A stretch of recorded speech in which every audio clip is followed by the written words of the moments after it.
Hi, everyone. Welcome to another episode of Grab Your Keys. Today, we have a loan officer extraordinaire, Rachel Lester, on our episode of Grab Your Keys. So welcome, everyone, and welcome, Rachel. Thanks for joining us today. Thank you. I'm excited to be here with you. So, Rachel, tell us how you got into the mortgage business, because no one gets their degree in mortgage. No, I certainly didn't plan on getting into I never thought of myself getting into this business, but I did. I had a background in economic development. And so I think that just one thing led to another. And, I pivoted. So I was in economic development. I worked at a county level. I was running a county organization, and then I was recruited to the state of West Virginia to head an office for the state of West Virginia. Did that for a while, and then just got into real estate sort of as a side gig, and that was fun. But soon I realized someone approached me about lending, and just said to me, "Hey, I know you work at the state as an economic developer. I know you work in real estate. How would you like to become a lender?" And I was like, tell me about it. And that's how it started. And I said, sure. He said, you have to give up your real estate license. You got to quit your job. I said, sign me up. And that's exactly how it happened. I quit my job, quit my real estate career that I'd had, and it was pretty successful. And I just threw it all in and became a lender. Yeah, that's super exciting, because everyone has a different trajectory of how they become an originator and how they help people. What's your favorite thing about being an originator? I think I really like, and this comes back to my economic development days, strategic planning. Every file that I see, it's another opportunity to help a family strategically plan to get in that house, to fit their budget, and to make it work. And so I have, I guess I'm a glutton for punishment, that I do like complex deals. I love when someone says, well, this lender couldn't do it, or this lender couldn't do it. And then that's a challenge for me. So then I work through it and try to figure out the ways to get to successful closing. Right, because it's really a strategy of how do you get that first-time home buyer who might not have any money, or might not have the best FICO score, or might not have that 2-year job history, of how do we strategically go from plan A to plan B. And sometimes you have to even get to plan C so that you can get them into that house, so that they really can start to obtain wealth through the equity of the home. Mm-hmm. True. Yeah. And that's fun. As you know, you're the same way. I love doing that. I love taking those challenges on. Yeah. So I think that your city development and economics development really does help you structure it. And you're located in West Virginia. You're licensed in West Virginia. You're licensed in a whole bunch of places, but West Virginia, Ohio, Virginia, Kentucky, the basics around that. What are you seeing right now is like the biggest thing that you're hurdling, the biggest hurdle right now for a buyer? I think some of the biggest hurdles is probably just lack of education and information, that they don't realize the opportunities that they have to become homeowners. Right. And so, we might have someone call in and we're like, yeah, give us a call. We'll help you map out a plan. We like to say we're never going to give anybody a no. Everyone's going to get a yes. And that yes may be on you, that you have to bring your credit score up to a certain, minimum level, or you have to obtain, a minimum down payment, or, a month's reserve, something like that. So education might be some of the biggest challenges that we see is, or the lack of, rather, to realize what is needed. And I'm a proponent, and I say this all the time, I wish that in that last year of high school that we had that opportunity to learn this. I mean, coming from West Virginia, we see a lot of poverty. I was in poverty growing up, and certainly I didn't have financial understanding. My parents didn't own a home. And so I came from that background, that I didn't know that there were opportunities and possibilities until I met a mentor that changed my life and helped me to navigate through some of the things that I help people through today. Yeah.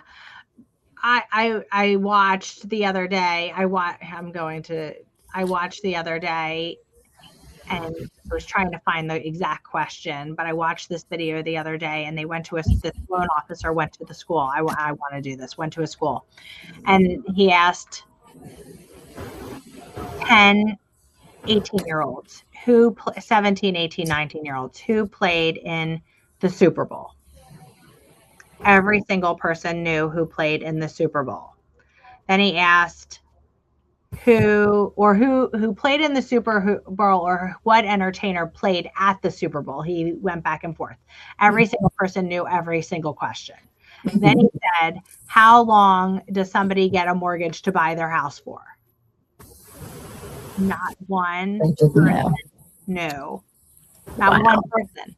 Not one person. Some said 6 years. Some said 20 years. Some said 50 years. Not one person said that the normal term, which people wouldn't possibly understand the vocabulary of term, is 30 years. Not one 17, 18, or 19-year-old knew. Not one. It's definitely not surprising. It's not. And that really makes it our job to be the educator of that, and your job to be the educator of that. And that's something that we constantly have to remember, because sometimes we take it for granted. What do you feel your 3 keys to success have been? I think that, having, and I really feel like every single year it's getting better and better. It's like, my clarity on, exactly who I am, what I'm to do, the lane I stay in, the alignment, as you know, that's my word. And then also, impacting those families, people around me. I think those are my 3 keys, definitely. So what would you narrow the keys down? Clarity, alignment, and impact? Yes. Okay.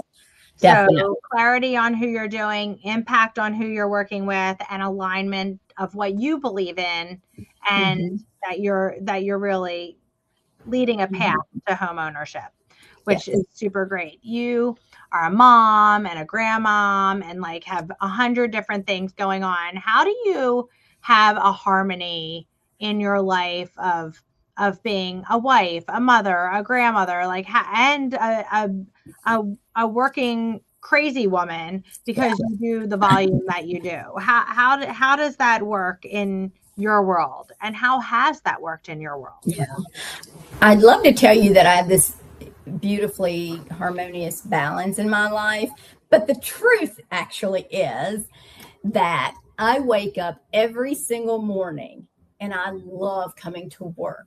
I'm in a career that I absolutely love so much, and I'm so excited about it. And, I don't care about the hours I have to put in, everything, every challenge that comes along. I love it. And so that's kind of my hobby. It fulfills me. This is me. And so, I don't have hobbies. This is my hobby. I've tried painting. I've tried this. This is my hobby. So that's, and my husband being, he's been a contractor, electrician, home inspector, he knows this world too. So I think that he gets it. He definitely gets it. And, I do make time for my little grandchildren and that kind of stuff. But yeah, no, I definitely, I think if you enjoy what you're doing, it never, of course, it's an old thing. You never feel like you're working. And that's definitely so, it rings so true. And it's such a blessing. I also feel that I have a passion for what people are always like, how do you have 4 jobs? How do you do what you do?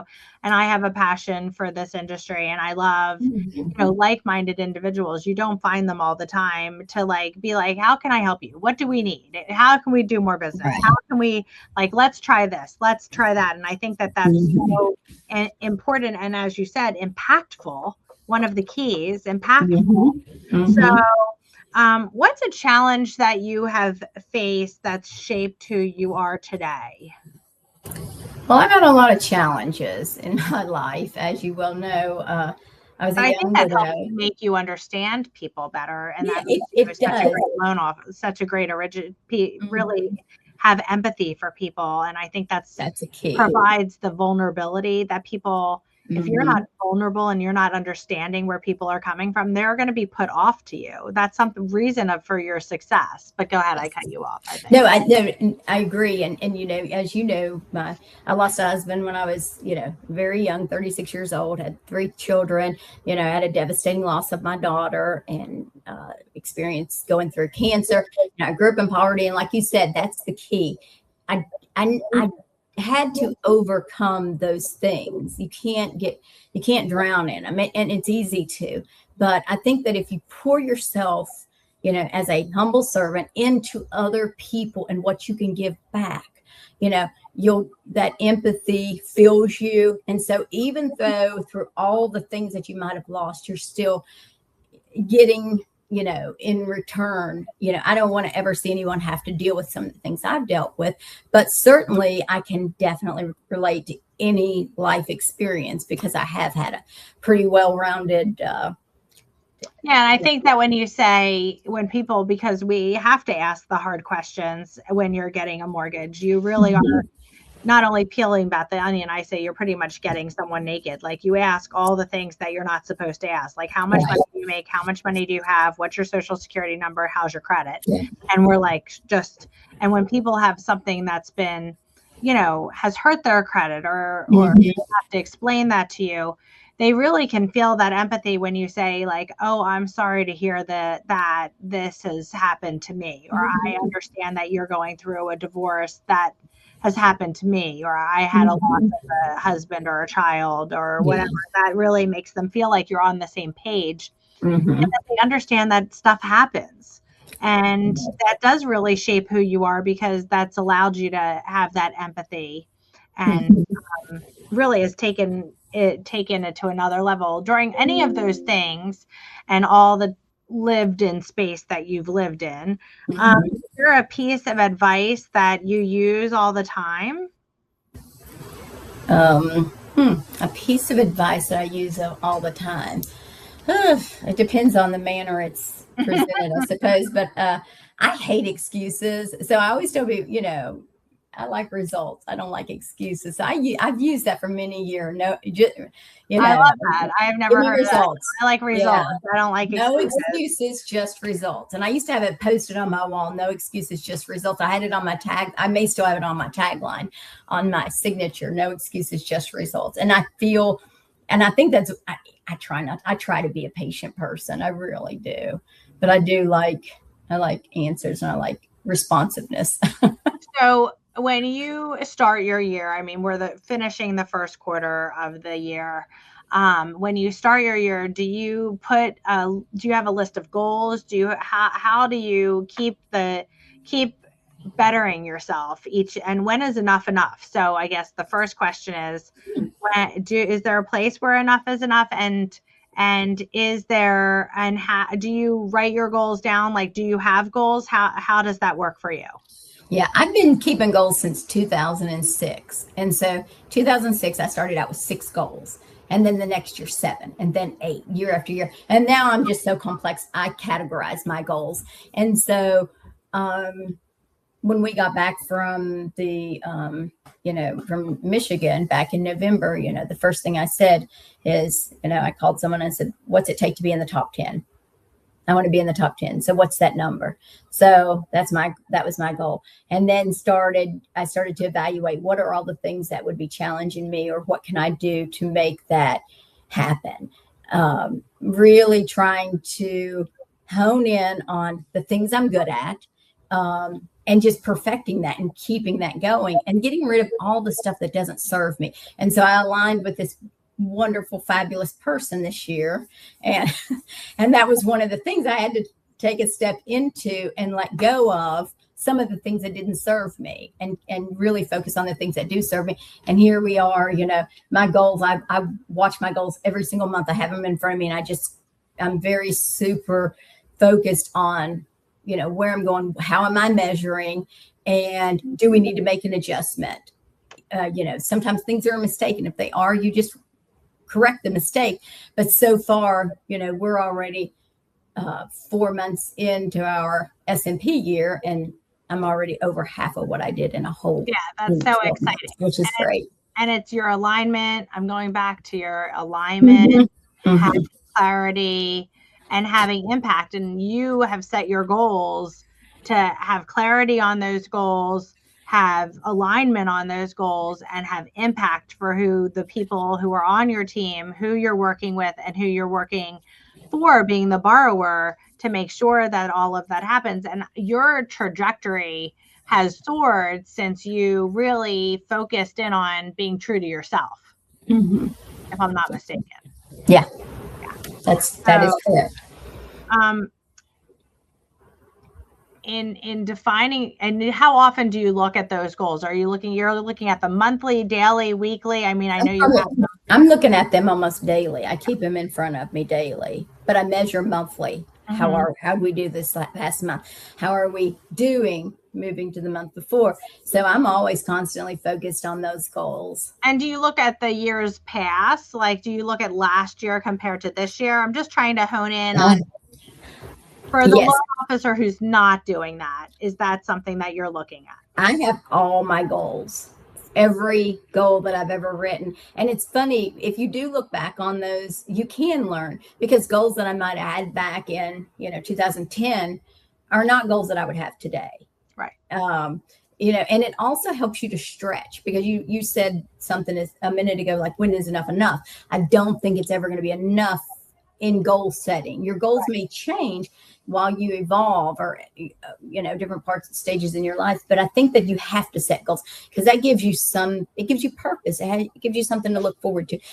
I found that one year, I was having a lull, and in that year I really didn't set any goals, because I didn't feel, I needed that year just to kind of be, and that was my healing year. But I was but your goal was to heal. Yeah, my goal was to heal, and I did that. But I really like my goals. I didn't even, it was really hard for me to focus that year. But I know that anybody, no matter where you are in a stage of life, you have to set goals to have something to look forward to have purpose. And we're going to have all your information below so that people can reach out to you if they need a loan. But my last question to you is, if you were a new loan officer in the environment we are in today, what and how would you go get business? If I was I would, let's see, what would I do? I didn't give you the question beforehand. It's fine. No, I would probably, find a mentor. I would either get a coach, a mentor. I'd be super clear about the people I needed to target. What is my purpose? Like, is what I'm doing aligning, or I don't mean that way. I guess I just mean, making sure that you're doing it for the right reason, and your heart's in the right place, and success will come. Success builds on success. And so I think that if you just are your authentic self, and you're not fake, and you're not trying to be something you're not, I think that will breed success, because this business truly is about relationships and trust. And so not telling someone you can do something when you can't. It's being authentic, telling the truth, having people trust you, and trust you with their clients, because that's my realtor partners know they can trust me to be a representative of them. And so, it's a beautiful relationship when you can have that, and vice versa. They can me as well. Yeah, I absolutely. I love that. And I've loved watching your trajectory. And I don't think anybody has really put alignment, clarity, and impact on the 3 keys to success. And if anyone out there is listening, like, Rachel is a great person to look at. She's, constantly doing more business. And I know for a fact you're going to be in the top 10 this year. Wow. So I can't wait to be there to celebrate with you. So Rachel, thank you so much for being part of Grab Your Keys. I truly appreciate it. And everyone, I look forward to seeing you next time on Grab Your Keys. Like, share, and comment. And remember to tune in next time.